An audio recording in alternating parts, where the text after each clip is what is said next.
자, 오늘 종료주일 이제 고난 주간이 시작되는 날입니다. 여러분 교회의 또 기독교의 상징이 십자가라는 것에 대해서 우리는 굉장히 익숙하지만 사실은 참 이상한 일입니다. 왜냐하면 십자가는 끔찍한 사형틀이니까 말입니다. 끔찍한 사형틀을 기독교의 상징으로 쓰는 데는 까닭이 있습니다. 그 십자가에서 우리가 하나님이 우리에게 주시는 놀라운 음성을 듣게 되기 때문입니다. 여러분이 십자가를 바라보시면 하나님이 여러분에게 뭐라고 말씀하십니까? 그것을 들으십니까? 십자가의 의미를 아주 잘 담아낸 이야기가 하나 있습니다. 제목이 노란 손수건이라는 이야기인데 이것은 실화입니다. 1971년 뉴욕 포스트에 실린 피트 해밀이라는 사람의 컬럼 Going Home이라고 하는 컬럼에 나온 이야기입니다.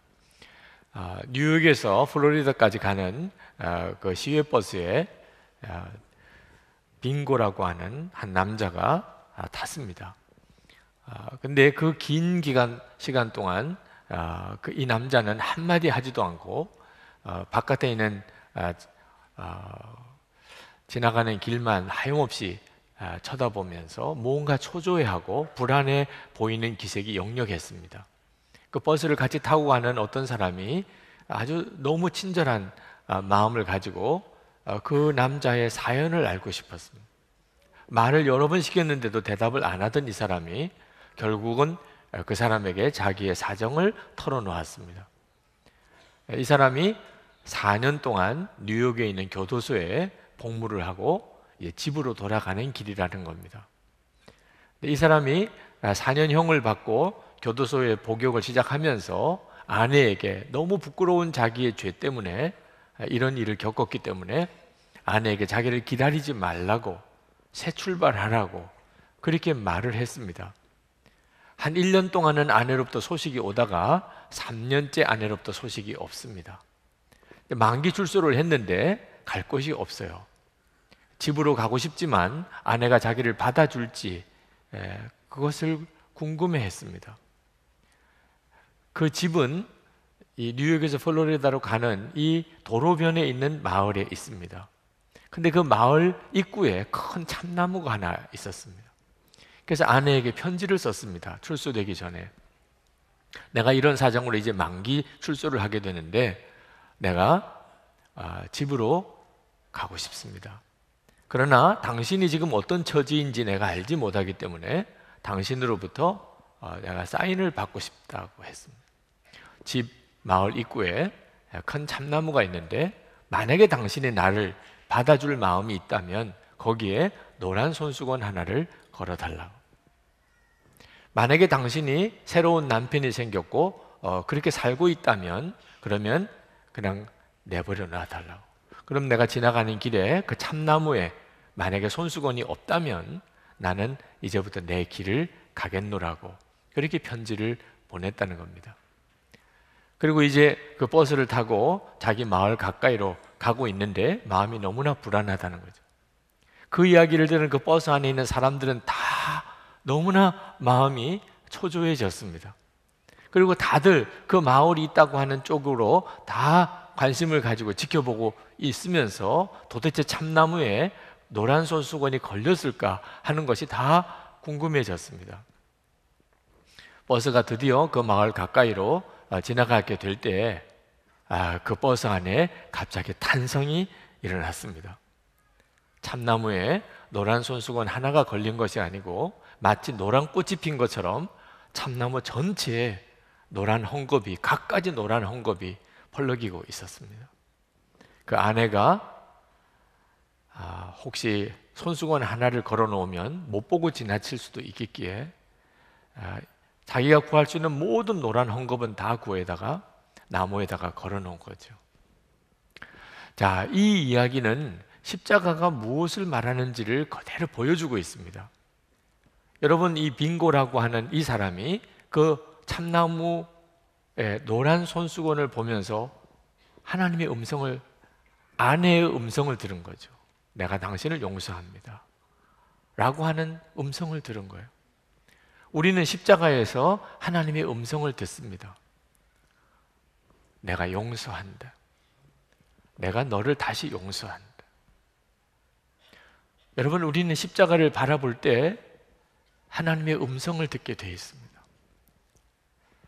자, 이 노란 손수건에서 그 빙고라고 하는 어떤 한 남자가 겪은 감동적인 이야기를 들은 건지 아니면 내 이야기를 듣는 건지가 우리에게 숙제입니다. 여러분은 십자가에서 여러분에게 주시는 하나님의 음성을 들으십니까? 내가 너를 용서한다. 또 다시 너를 용서한다. 여러분, 우리 한국 사회는 참 놀라운 하나님의 계획이 있습니다. 서울을 비롯해서 전국 어디나 하늘에 십자가가 걸려 있습니다. 그렇게 많습니다. 곳곳에 예배당마다 첨탑을 세워놓고 거기에 십자가를 걸어 놓았습니다. 십자가에서 하나님의 용서한다는 음성을 듣는다면 지금 우리 한국 사회는 우리 한국 사회를 덮고 있는 이 하늘에 하나님의 음성이 얼마나 강하게 울려 퍼지고 있습니까? 내가 너를 용서한다. 십자가를 보는 사람들마다 하나님의 음성을 사실 듣고 있는 겁니다. 브라질의 어느 한 시골 마을에 남편이 일찍 세상을 떠나고 딸을 데리고 사는 마리아라고 하는 여인이 있었습니다. 그 딸의 이름은 크리스티나입니다. 이 딸이 어릴 때는 엄마 말을 잘 듣고 따르다가 사춘기가 되면서 그만 이제 방황하기 시작했습니다. 그러다가 가출을 했습니다. 딸이 어디를 갔을까? 대부분 그렇게 시골에서 가출한 아이들은 환락의 도시, 향락의 도시인 리오데자네이루로 모입니다. 마리아가 딸을 찾으러 리오데자네이루로 갑니다. 가면서 사진관에 들러서 자기 사진을 확대 복사를 여러 장을 했습니다. 그 사진을 가지고 리오데자네이루의 환락가를 돌아다닙니다. 그리고 자기 사진을 그 환락가 곳곳에다가 붙였습니다. 그 사진 뒤에다가는 이렇게 메모를 했습니다. 내가 무엇을 했든지, 지금 내가 어떤 형편에 있든지 나는 너를 야단치지 않을 테니 돌아오너라. 그는 그렇게 하면서 딸을 찾아다녔지만 자기가 가지고 있는 여비로는 며칠을 더 지낼 수가 없어서 결국은 사진만 붙여놓고 시골로 돌아갔습니다.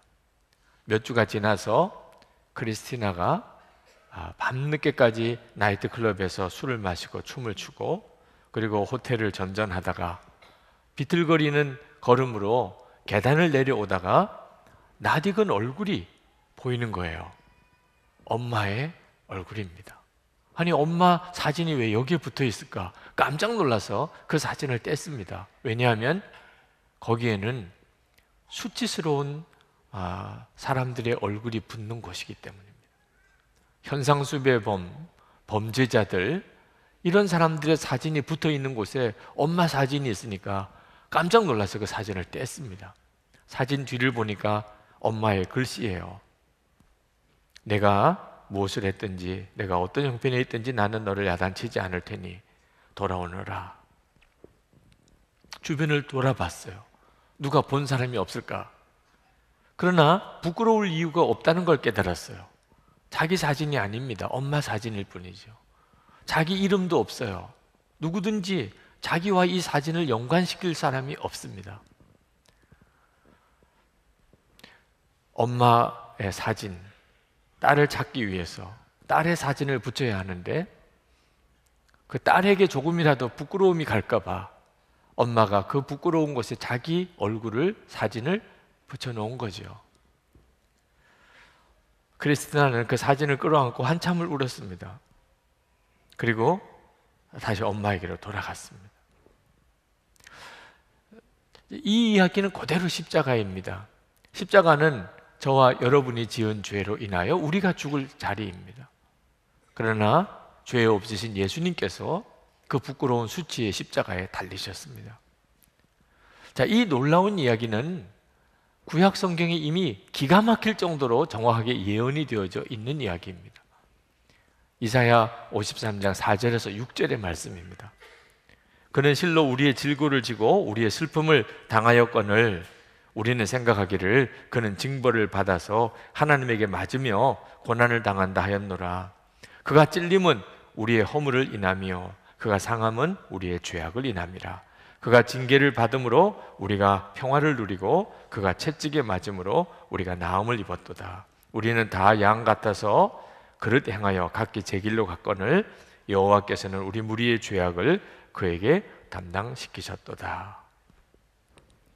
어떤 교우는 자기는 하도 똑같은 죄를 여러 번 짓고 살기 때문에 하나님께 회개할 용기도 없다고 말씀하는 분들이 있습니다. 심정을 충분히 이해할 수 있습니다. 그러나 여러분 기억하셔야 됩니다. 십자가에서 주님은 우리에게 조금도 망설임 없이 말씀하십니다. 내가 너를 용서한다. 내가 너를 또 용서한다. 우리는 십자가에서 그 이상의 말씀을 듣지 않습니다. 여러분이 아무리 똑같은 죄를 여러 번 지었다 하더라도 주님이 십자가를 우리에게 주신 이유는 우리를 용서한다는 말씀을 들려주시고 싶어서 하신 것입니다.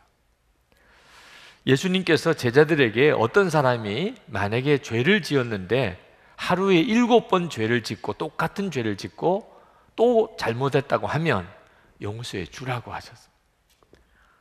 누가복음 17장 4절입니다. 만일 하루 7번이라도 내게 죄를 얻고 7번 내게 돌아와 내가 회개하노라 하거든 너는 용서하라. 이 말은 예수님도 그렇게 하시겠다는 뜻입니다. 예수님도 그렇게 하시겠다는. 여러분 똑같은 죄를 하루에 7번 지어본 적이 있습니까? 그렇게 하시겠다는 거예요. 그래도 주님은 용서하시겠다는 거예요. 7의 수는 완전수입니다.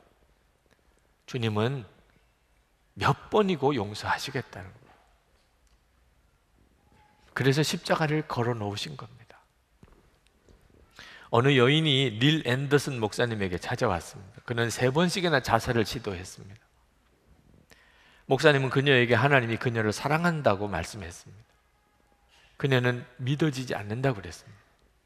그러면서 제가 자살을 시도했다고요. 자살을 시도했다고요. 하나님이 저를 사랑하신다고요. 저는 믿어지지 않습니다. 그때 닐 앤더슨 목사님이 그 여인에게 말씀했습니다.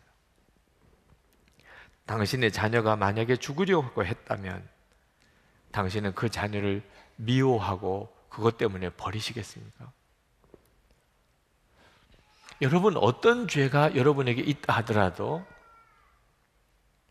하나님은 여러분을 용서하십니다.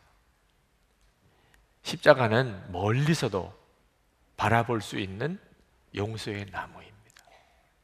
이 멀다는 뜻은 거리의 개념이기보다는 어떤 죄를 지었다 하더라도 여러분이 얼만큼 지금 하나님에게서부터 멀리 떨어져 산다 할지라도 십자가는 여러분에게 보여주시는 용서의 나무입니다. 이 멀리서도 보이는 용서의 나무라고 하는 오늘 설교 제목은 어느 책에서 제가 따왔습니다. 교정선교회 교도소 선교를 하고 있는 거기서 그 간증을 묶은 책에서 제목을 따왔습니다. 십자가를 가장 정확하게 표현해주는 표현이라고 생각하기 때문입니다. 그 책 속에 중국인 왕씨라고 하는 분의 이야기가 나옵니다. 그는 중국의 시골 출신인데 그가 16살 때 중국 베이징으로 가출을 해 올라왔습니다. 그 나이에 중국 베이징에서 뭘 할 수 있는 일이 없었기 때문에 그는 범죄 조직에 들어가게 됩니다. 그리고는 정말 말할 수 없는 죄를 짓습니다. 중국 공안에 수배가 됩니다.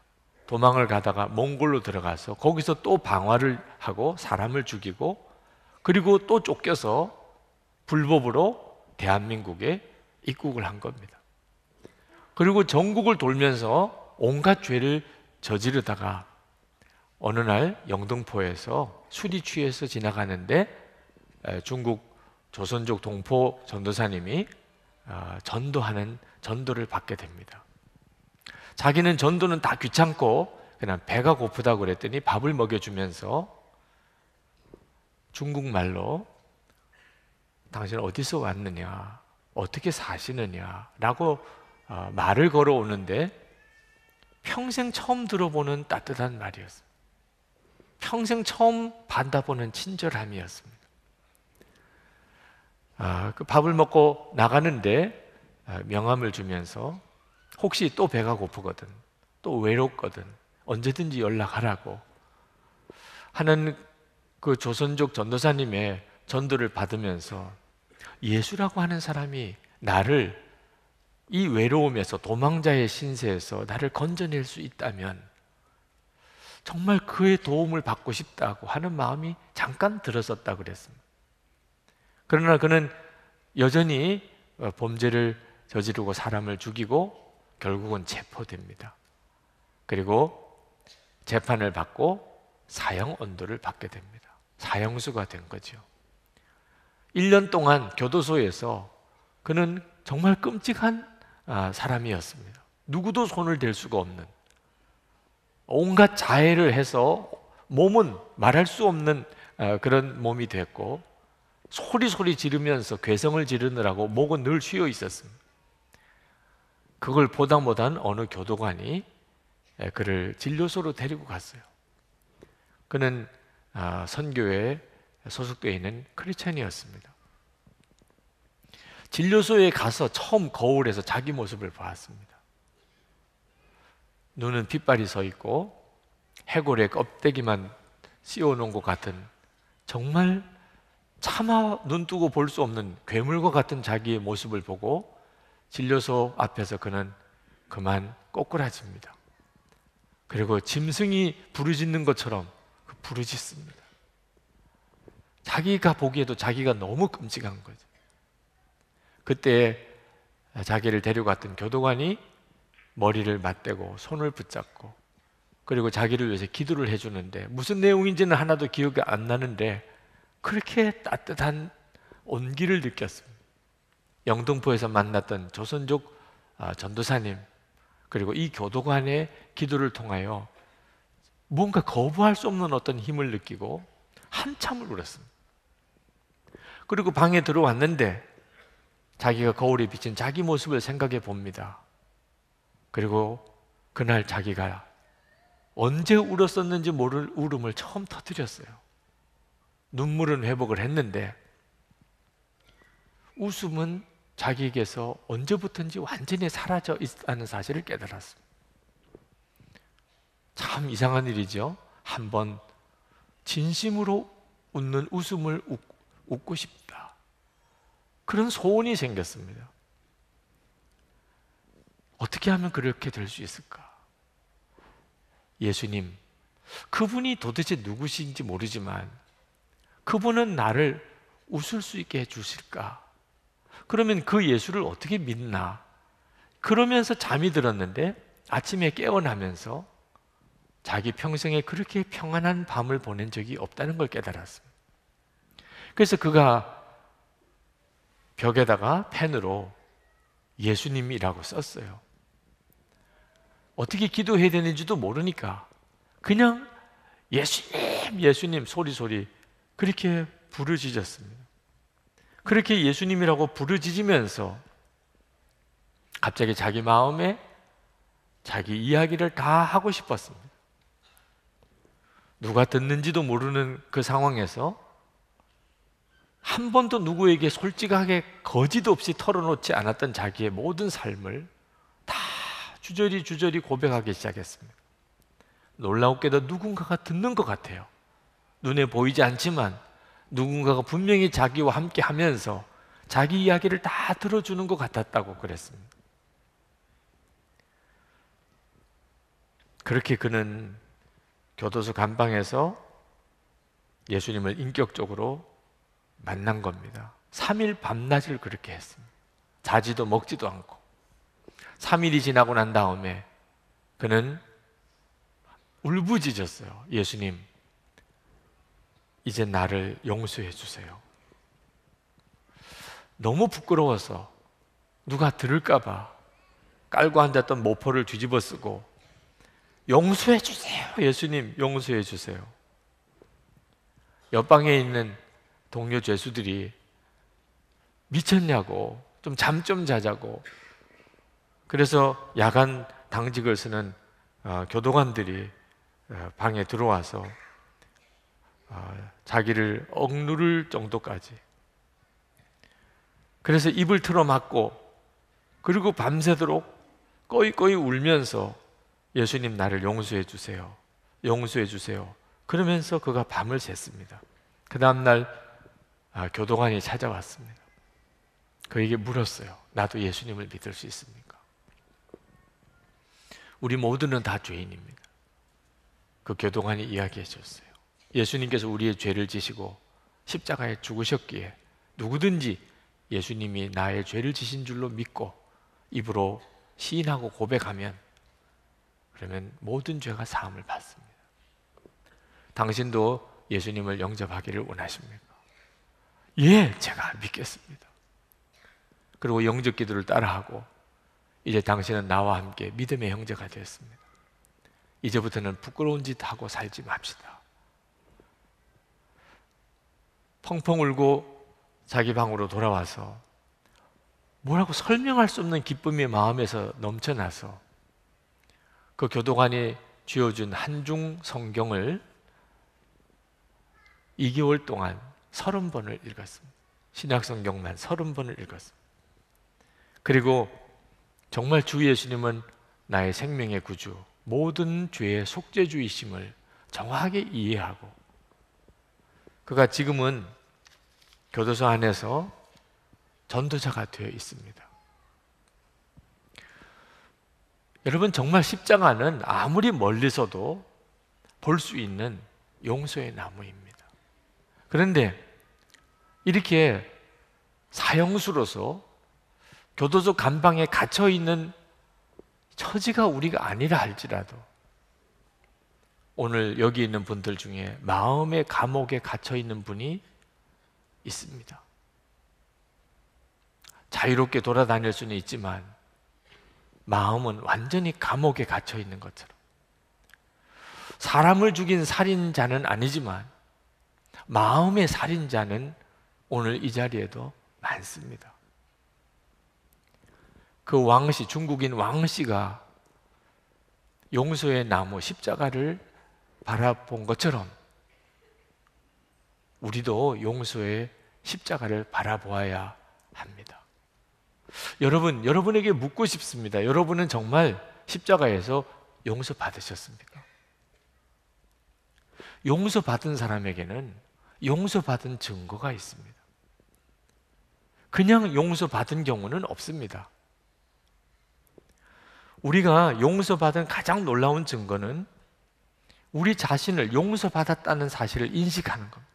진심으로 자기를 사랑하게 되는 겁니다. 이건 기적입니다. 자기가 자기를 사랑할 수 있게 되는 일은 어떤 사람에게는 거의 불가능한 일과도 같습니다. 열등감, 좌절감, 실패감, 자기 스스로에 대한 혐오, 자기가 자기를 믿지 못하는 불신에 빠져 있는 사람이 한두 사람이 아닙니다. 근데 자기를 진심으로 사랑하게 되는 일은 용서받았을 때만 옵니다. 어떤 물건을 우리가 살 때 그 물건의 값을 얼마를 치르느냐에 따라서 그 값어치가 됩니다. 만약에 10,000원을 지불해서 샀다면 10,000원짜리, 100만 원을 지불했다면 100만 원짜리죠.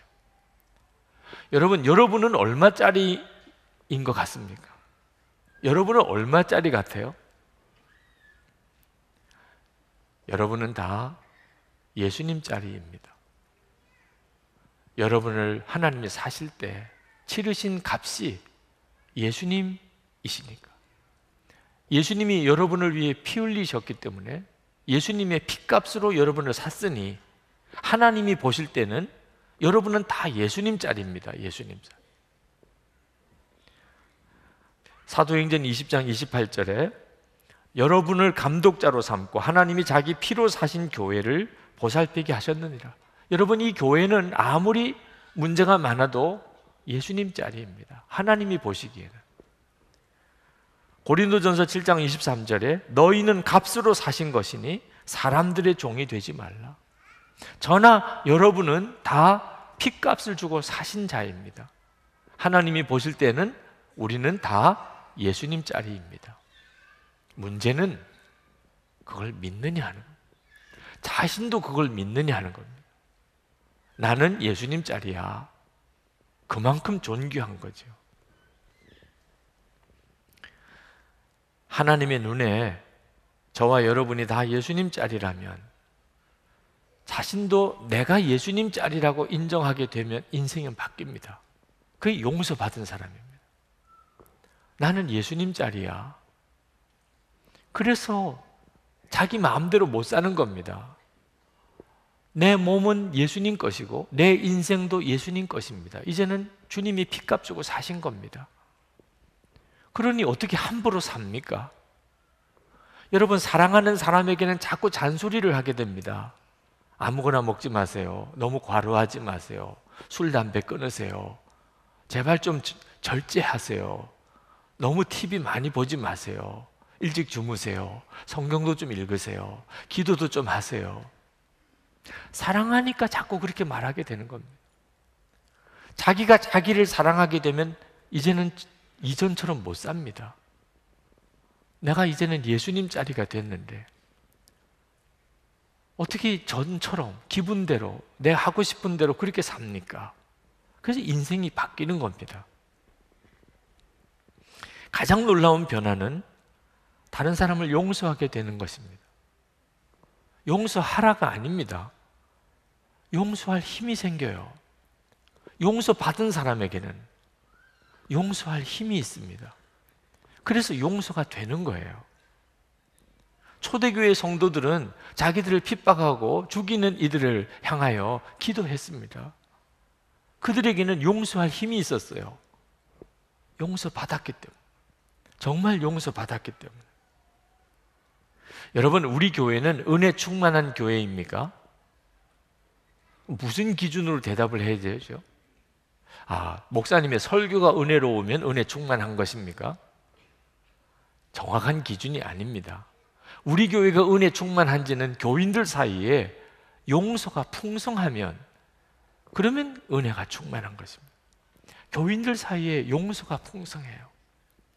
만약에 교인들 사이에 서로 싸우고 다투고 분열하고 서로 미워하고 수군수군거리면 용서가 없는 거죠.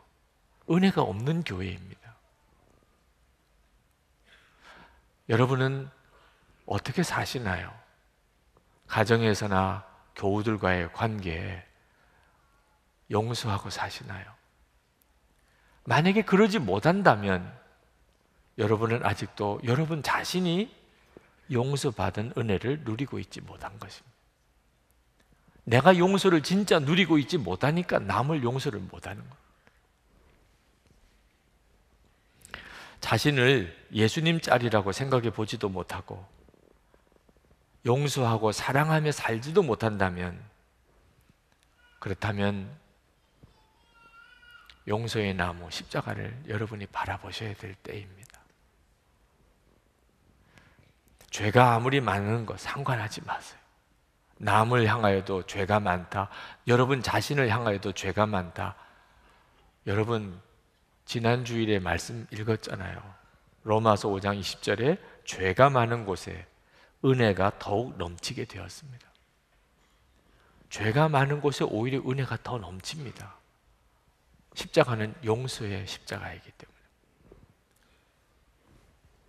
옥합을 깨트려서 예수님의 발을 씻은 여인에 대해서 제자들이 논란이 일어났습니다. 그때 예수님께서 말씀하셨어요. 누가복음 7장 47절에 이러므로 내가 내게 말하노니 그의 많은 죄가 사하여졌도다. 이는 그의 사랑함이 많음이라. 사함을 받은 일이 적은 자는 적게 사랑하느니라. 죄가 많은 사람은 오히려 더 은혜가 넘치고 더 사랑이 많아지게 됩니다. 용서받은 사람은 그렇게 됩니다. 저는 오늘 여러분 중에 이제 진짜 용서의 은혜를 받아야 할 사람이 있다고 하는 사실을 압니다. 주님이 그렇게 말씀하셨어요. 여러분 십자가를 바라보시면 이제는 들리십니까? 내가 너를 용서한다. 그런 음성이 들리십니까? 오늘 진짜 들으셔야 할 분이 있습니다. 여러분, 이번 고난주간 건성으로 정말 넘기시면 안 됩니다. 여러분 자신의 삶에 변화가 없고 또 용서와 사랑이 없다면 여러분은 이번 고난주간에 정말 용서받은 자로서의 거듭남을 누리셔야 됩니다. 하나님이 이미 주신 은혜인데 왜 이렇게 지나가십니까? 멀리서도 보이는 용서의 나무, 어떤 처지와 형편에서도 주님은 말씀하십니다. 내가 너를 용서한다. 여러분, 이 시간에 눈을 감고 주님을 바라보시기 바랍니다. 십자가를 바라보시기 바랍니다. 여러분 중에 그렇습니다. 하나님, 제게 진짜 용서받은 은혜가 필요합니다. 저에게 그게 필요합니다. 저는 아직 용서의 십자가에 대해서 듣기만 했지 제 마음 속 깊은 곳까지 주님의 용서를 누리고 있지 못합니다. 라시는 분들, 오늘 이 시간 여러분을 용서한다고 하시는 주님의 음성을 들으실 수 있게 되기를 바랍니다. 그리고 이번 고난주간에 용서받은 자의 거듭남의 체험을 깊이 경험하게 되기를 바랍니다. 주님, 제가 그렇습니다. 주님, 제게 그 은혜를 주십시오. 라고 사모하시는 분들은 자리에서 일어나시기 바랍니다.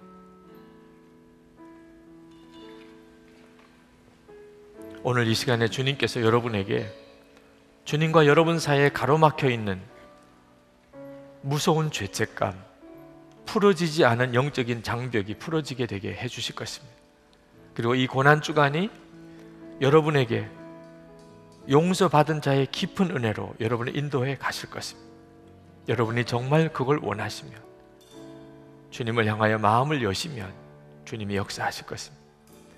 이 시간에 우리 다 같이 통성으로 기도하겠습니다. 은혜와 사랑이 충만하신 아버지 하나님,